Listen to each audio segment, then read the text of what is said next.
Welcome to Make It A Gaming, and today's review is going to be on Metroid Prime, which was developed by Retro Studios, Nintendo, published by Nintendo, and was originally published in November 2002 for the GameCube, later released for the Wii, and it is the fifth installment in the Metroid series as far as main installments go, and it's the first to use 3D graphics. This game takes a bit of the style of a first-person shooter and a first-person perspective adventure game and combines the elements. Using lock-on shooting, it does focus more on the action-adventure side of that, given it's not a twitch shooter that's with highly skilled combat. There's also a lot of extra features that you can do. You can morph into a morph ball, which is from a third-person perspective to solve puzzles. And there's numerous other things that you can do. So the background setting is it's part of the Prime storyline. Samus Aran intercepts a distress signal from a space pirate brigade, Orpheon, whose crew has been slaughtered by the pirate's own genetically modified experimental subjects. At the ship's core, she battles with the Parasite Queen, a giant version of tiny parasites aboard the ship. Parasite Queen is defeated and falls into the ship's reactor core, initiating the destruction of the ship, while Samus is escaping from the frigate. She encounters a cybernetic version of Ridley called Meta Ridley. During her escape, an explosion damages Samus's suit, causing some of her abilities to malfunction. She escapes, chases Ridley and her gunship towards nearby planet of Talon 4. So you start from that point in time, and you have a large world to explore. Let's go ahead and pull up some video of the early parts of the game.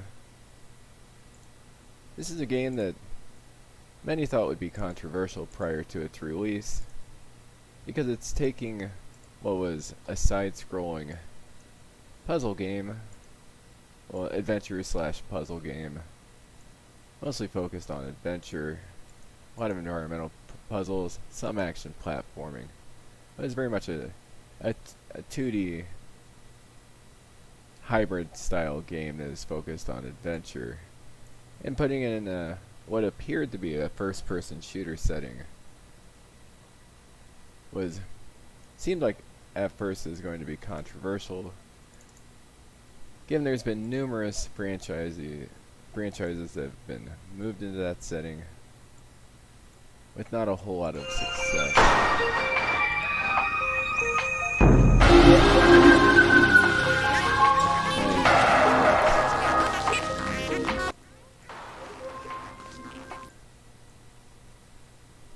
Like, even starting with the title screen, the graphics are very well done. It's somewhat stylized, somewhat realistic, but the whole approach from the cutscenes, the whole package from the cutscenes down to gameplay elements, the puzzles, the contrasted colors,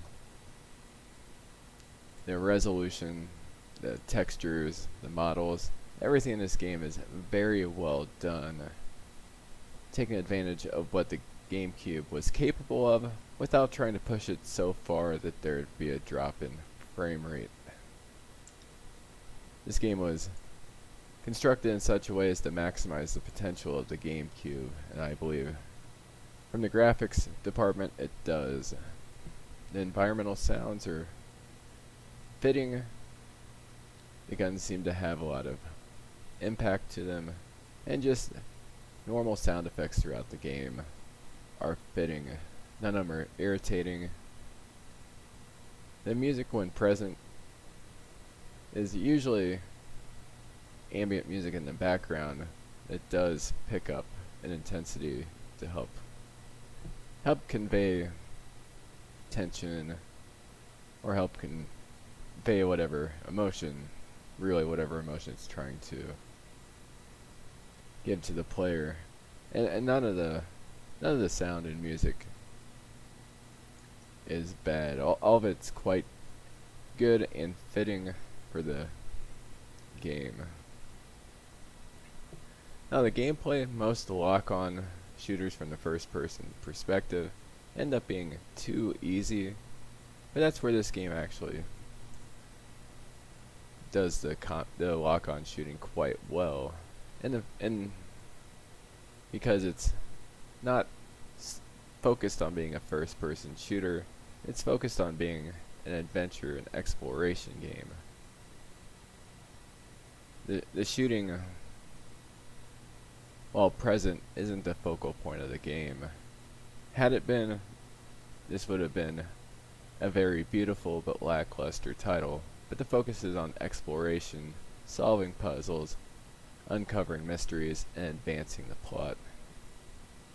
As you'll see from the cutscene here, cutscenes are very well done, and you can find better graphics on other games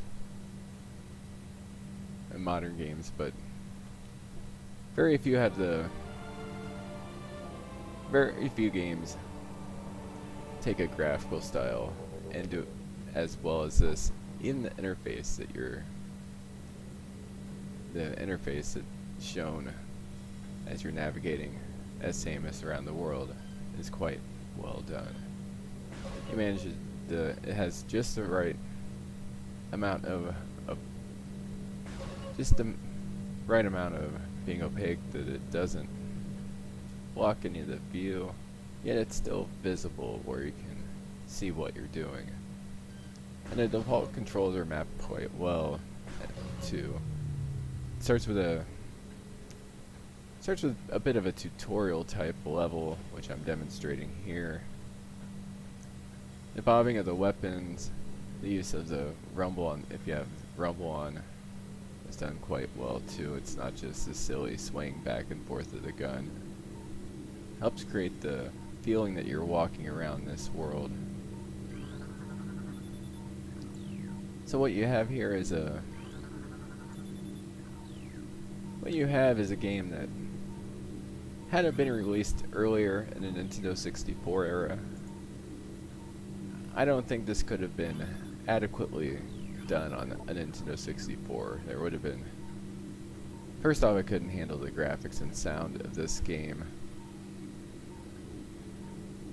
The GameCube is just new enough, just powerful enough where it can handle complex graphics like this, which helps it still look amazing in modern times. There's a lot of Nintendo 64 era games that haven't held up terribly well, and also gave plenty of time to come up with concrete ideas to make sure that there is a solid plot, storyline, gameplay mechanics, and everything that's not only new for the series, but also continues the series as being innovative and just being a series of some of the best games of its kind on each platform. This game isn't available for PC, so you're going to need GameCube or a Wii.